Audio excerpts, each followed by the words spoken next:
Bonjour, je suis Léonard Anthony, praticien en hypnose et auteur de Goodbye Fatigue, l'art de ne plus subir sa fatigue et celle des autres. Je suis heureux de partager avec vous un échange en toute simplicité que j'ai eu avec le professeur et chef de service d'hépato-gastro-entérologie et nutrition à l'hôpital Antoine Béclair, membre de l'Académie de médecine et auteur, M. Gabriel Perlet-Mutter. Qu'est-ce que l'épuisement? La fatigue joue-t-elle un rôle dans le fonctionnement de nos organes digestifs? Quel est son impact?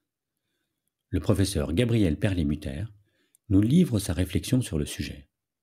Ensemble, nous échangeons sur les sources de fatigue qui impactent nos vies et partageons nos propositions pour ne plus les subir, pour dire goodbye fatigue. Bonjour Gabriel. Alors en quelques mots pour te présenter, tu es professeur, chef de service d'hépato-gastro-entérologie et nutrition à l'hôpital Antoine Béclair, membre de l'Académie nationale de médecine.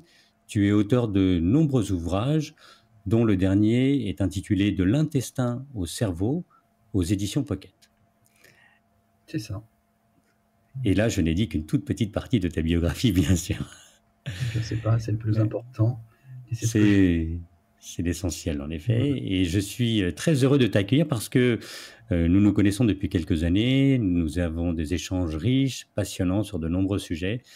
Et j'ai le privilège d'avoir ta confiance et nous collaborons avec certains de tes patients, notamment dans la prise en charge de la fatigue, entre autres. Le privilège est partagé. Merci, Gabriel. Je voudrais commencer par te poser une première question, toute simple. Qu'est-ce qu'évoque le mot fatigue pour toi? Sans réfléchir, qu'est-ce qui te vient? Pour moi, la fatigue, ce serait en premier, mais je suis médecin, ce serait un épuisement. C'est quelque chose qui n'est pas naturel parce que non, c'est quelque chose qui est naturel et pas naturel. C'est naturel d'être fatigué le soir, je le suis moi-même, moi je suis du matin, donc le soir je suis fatigué. Mais c'est quelque chose pour moi en tant que médecin qui évoque la maladie.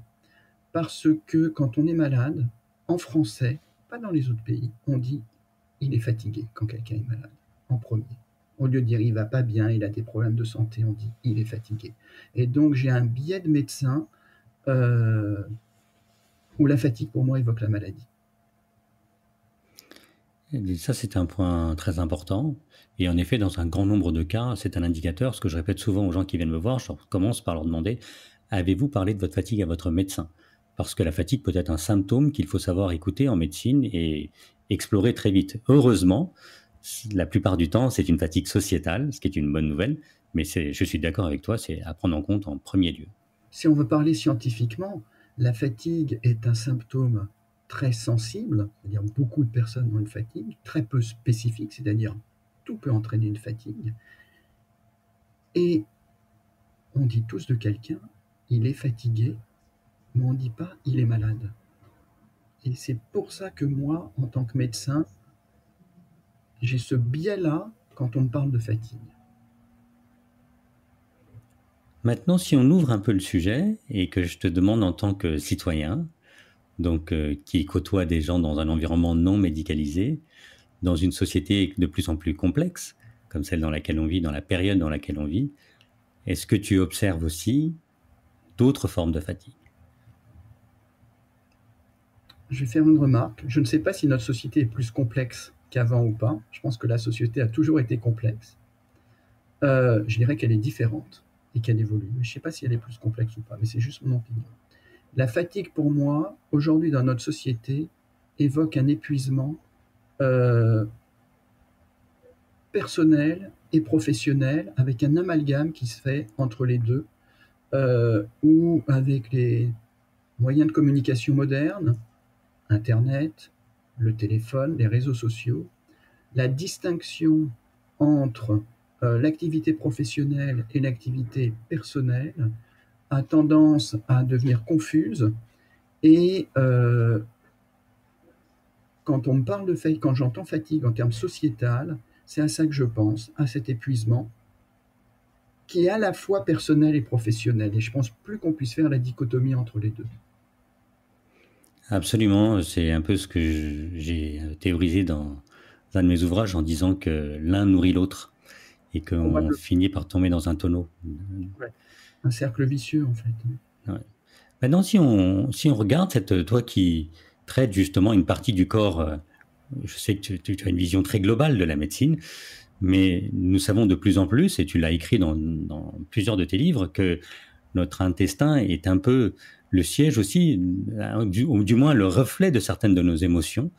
Est-ce que tu dirais que la fatigue peut jouer un rôle sur notre manière de vivre avec notre organe digestif, avec nos organes digestifs? Alors, effectivement, je ne distingue pas quand je traite un patient, je traite beaucoup de maladies du foie étant hépatologue, beaucoup de Mhm. maladies du tube digestif étant gastro-entérologue. Je ne distingue pas ça du cerveau. Je pense qu'une personne doit être prise en compte dans sa totalité. Quand elle est fatiguée dans sa tête, il va y avoir un retentissement au niveau du tube digestif, au niveau du foie, par de multiples mécanismes, des modifications hormonales. Tu es fatigué, tu es plus stressé, tu as plus de cortisol, tu es plus stressé, tu as plus d'adrénaline, ça inhibe le fonctionnement du nerf vague, ça modifie les contractions du tube digestif, ça augmente ou ça diminue l'appétit, donc ça va avoir des conséquences sur le foie. Et donc, cette fatigue psychologique va avoir forcément un retentissement physique, que ce soit le foie, que ce soit le tube digestif. Le foie, par exemple, quand on mange plus, peut entraîner une accumulation de graisse quand on mange à des mauvais horaires. Le tube digestif peut avoir des contractions différentes, soit ça peut entraîner une constipation avec moins de contractions, soit au contraire la fatigue entraîne un stress, donc une diarrhée, le ventre qui gonfle. Donc cette fatigue psychologique, psychique va agir sur l'organisme qui en retour va augmenter la fatigue psychique. Ah, donc à nouveau, un cercle vicieux qui s'installe. Forcément, c'est un dialogue entre les différents organes où séparer le cerveau des autres organes est un artifice qui n'a pas de sens à mon avis. Mais c'est très important ce que tu viens de dire, parce que pour beaucoup de gens, et je pense à des personnes qui peuvent nous écouter, on a tendance à faire des dichotomies, c'est-à-dire je suis fatigué d'un côté et je ne vois pas le lien parce que j'ai mal au ventre. Mais ce que tu viens de dire, c'est qu'il y a une réalité physiologique, il y a une traduction, on pourrait dire, presque dans le corps, et qui à nouveau se retraduit dans le psychique. Mais c'est exactement ça.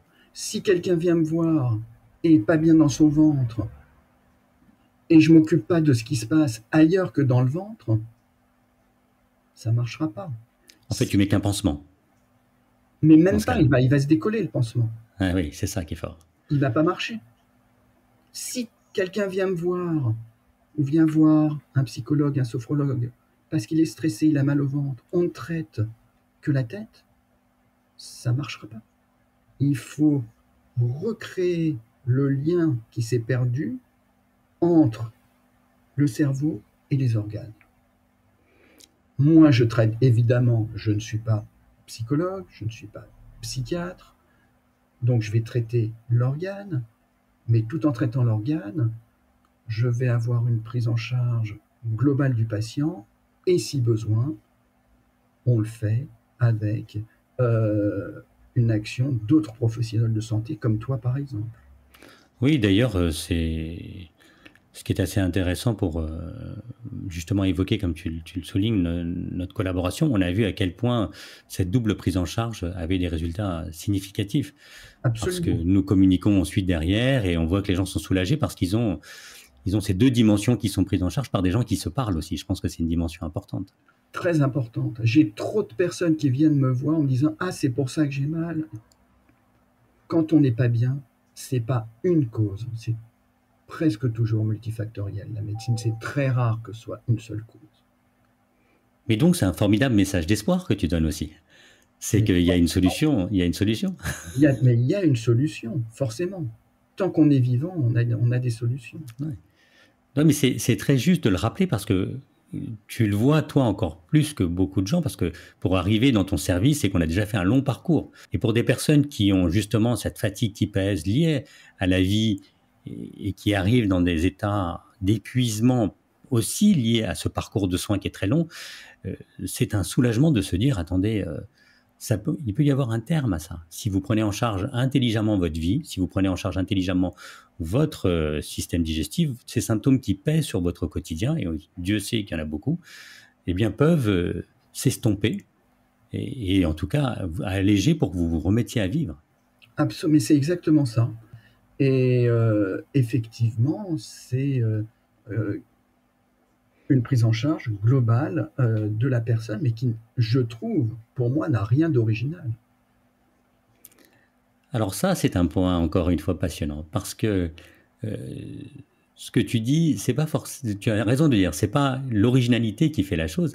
C'est pour connaître ta façon de travailler, c'est la présence que tu accordes, le temps que tu accordes. C'est-à-dire que les gens sont là et s'installent. Et c'est pas une consultation dans la précipitation. Et c'est une dimension fondamentale quand tu as quelqu'un de fatigué en face de toi, de se dire j'ai un praticien, un médecin qui me laisse le temps de me poser. Absolument. Et donc ça n'a rien d'original, mais c'est essentiel. Et puis ensuite, nous savons qu'à une époque comme la nôtre, alors tu parlais justement de est-ce que les choses sont plus complexes ou pas. Je suis d'accord avec toi, je ne sais pas si elles sont plus complexes qu'au Moyen-Âge. Néanmoins, c'est vrai que nous courons de plus en plus après le temps. Et cette disposition, cette valeur du temps disparaissant, évidemment, on s'épuise, comme pour reprendre l'image du hamster. Et donc toi, tu ouvres un espace-temps différent. Et ça, c'est quelque chose qui compte énormément. Je ne sais pas si j'ouvre un espace-temps. Moi, je fais de la médecine comme mes maîtres et comme mon père m'ont appris à faire de la médecine. Et c'est quelque chose qui me semble naturel. Je suis hépatogastro-entérologue, mais nous ne sommes pas qu'un foie, nous ne sommes pas qu'un tube digestif, et j'irais fort heureusement. Et si on n'était que ça, il suffirait de faire de la médecine Google et la médecine n'a plus sa place. Oui, donc ce que tu veux dire, c'est que c'est un être humain qui rencontre un être humain. Absolument. Et l'être humain, dans toute sa globalité, dans toute sa complexité, on n'est pas qu'un organe, on n'est pas qu'une souris. Quand on fait des expériences sur les souris, tout ça, ce sont quand on fait de la recherche pour prendre en charge les maladies, on utilise soit des cellules, soit des modèles animaux avec toutes les limites que ça peut avoir pour après extrapoler la recherche à l'homme. Je voudrais être très concret, ça me semble très important. Quand quelqu'un vient me voir en me disant « j'ai mal au ventre, c'est mon microbiote », oui, le microbiote va jouer un rôle, mais si on ne traite que le microbiote, on ne fait rien. Oui, mais tu sais, encore une fois, tu disais tout à l'heure, j'invente rien de nouveau. Pour rebondir sur la même direction, je pense à une personne que tu m'as envoyée il n'y a pas très longtemps, qui était venue me voir et qui m'a dit exactement ça. Je pense que c'est le microbiote. Et je lui dis que vous a dit le professeur. Elle me dit ce que tu viens de dire. Et je lui dis comment vous vous sentez maintenant. Elle me dit bah justement, c'est très pesant, ça pèse dans mon abdomen. Et je lui dis et si on posait à côté sur le fauteuil cette chose qui pèse. Et donc tout le travail par l'hypnose a été de poser sur le côté. À la fin de la séance, je lui dis comment ça va. Elle regarde, elle dit oui, je vois, ça pèse plus en moi, ça pèse sur le canapé. Je lui dis ben voilà, c'est une bonne chose, vous pouvez décider de le laisser là si vous voulez, ce poids. Mais c'est exactement ça. C'est vraiment typiquement la prise en charge de la personne. Je l'ai pris en charge sur le plan digestif, tu l'as pris en charge sur le plan hypnose psychologique, je dirais extra-digestif de tout son vécu, ce qui permet de refaire l'interaction entre le vécu de la personne, l'image qu'elle a de son ventre, de ses bactéries, et le ventre lui-même. Et c'est comme ça qu'on la prend en charge. Et il y a une dimension importante aussi que je voudrais rajouter, c'est que tu lui as aussi réappris à manger. Parce que cette personne, effectivement, mangeait à n'importe quelle heure, mangeait beaucoup, beaucoup trop de sucre. Et tu lui as à nouveau redit des choses évidentes, mais qui ne sont jamais évidentes. Voilà, qui ne sont jamais évidentes. C'est exactement ça. Ça te semble évident quand tu vas bien, et quand tu es fatigué, bah, c'est beaucoup moins évident parce que tu ne fais plus attention à ce que tu fais. C'est ça. Et moi, à côté de ça, donc de ce que tu lui as dit sur le plan alimentaire, je lui ai rajouté qu'il fallait pas se coucher à 1h du matin en regardant des séries sans fin et en particulièrement stressantes et angoissantes. Encore une fois, c'est une évidente. Mais quand je lui ai dit, elle m'a dit ah oui, c'est pas bête hein, ce que vous dites. Et je lui ai appris à faire des pauses dans la journée justement pour évacuer cette fatigue qui pesait un peu trop. Parce que l'idée, c'est de recréer un cercle vertueux au fond. Absolument.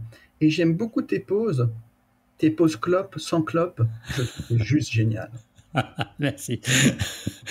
Ben oui, parce que je me suis rendu compte, tu sais, comme je suis chef d'entreprise par ailleurs, je me suis rendu compte qu'il n'y avait que les fumeurs qui faisaient des clopes. Absolument, il fait des pauses. Et sans culpabilité, alors que les autres non-fumeurs, tu vois, c'est une tragédie de se lever du fauteuil. Donc c'était ouvrir un autre espace.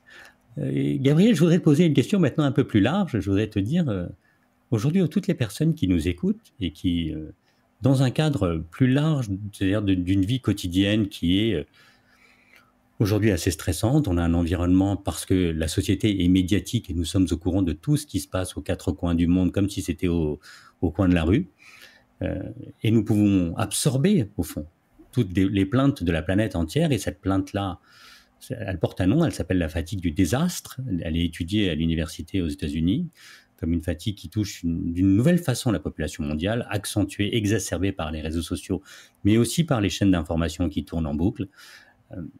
Et qui, d'un point de vue, c'est ce que tu disais tout à l'heure, va impacter aussi notre santé, puisque si nous sommes plus stressés, plus angoissés, il y a une traduction physiologique.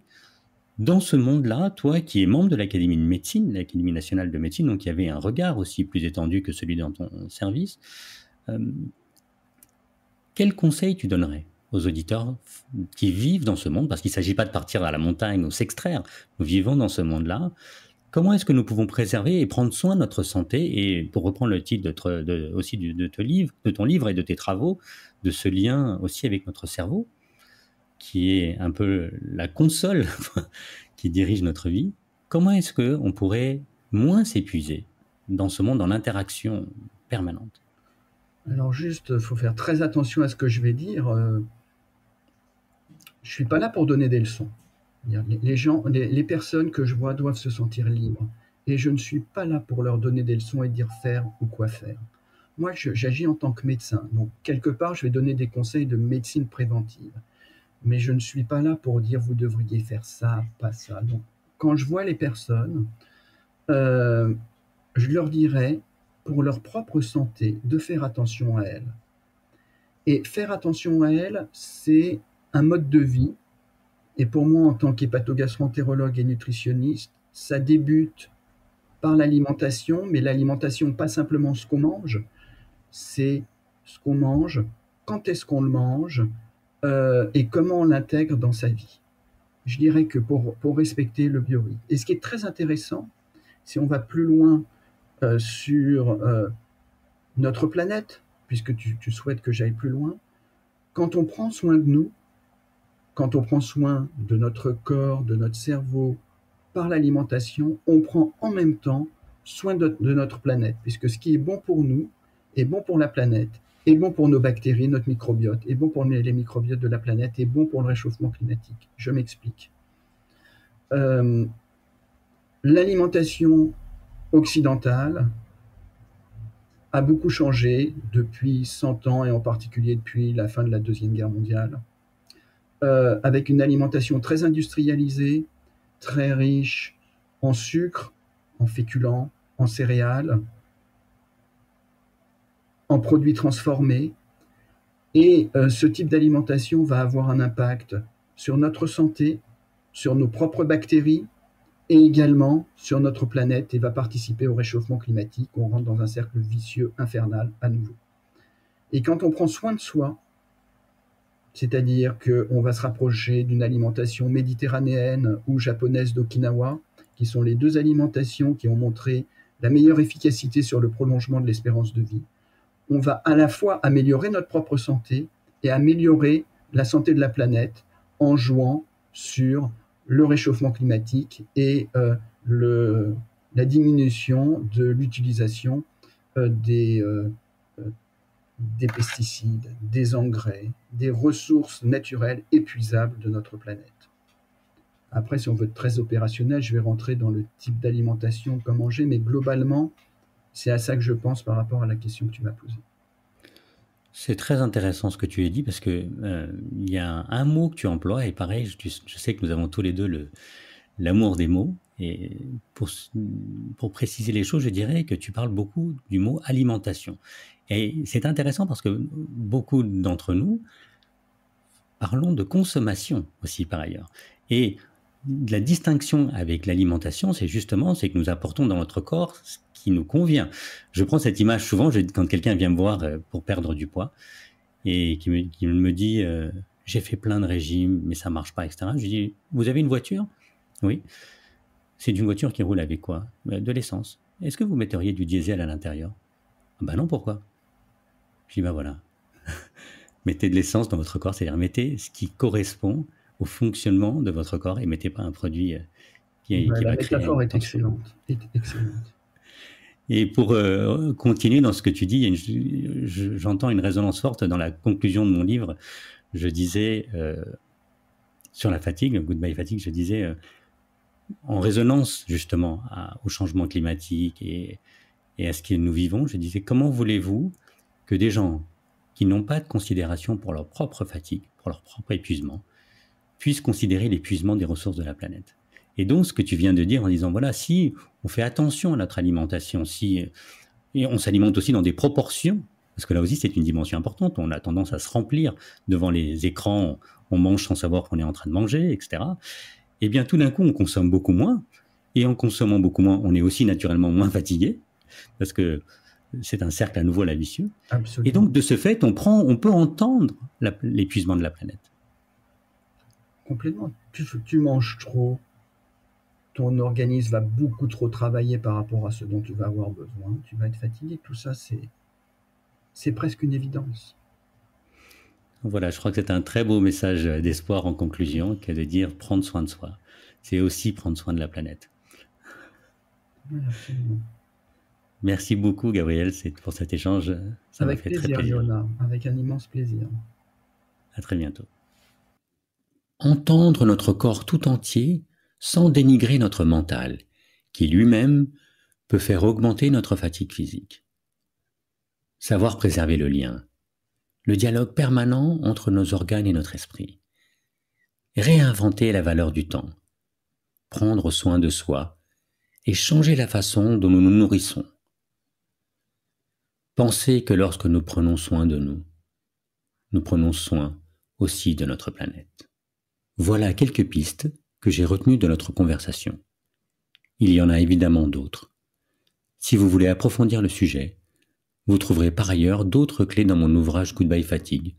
Merci pour votre écoute et à bientôt.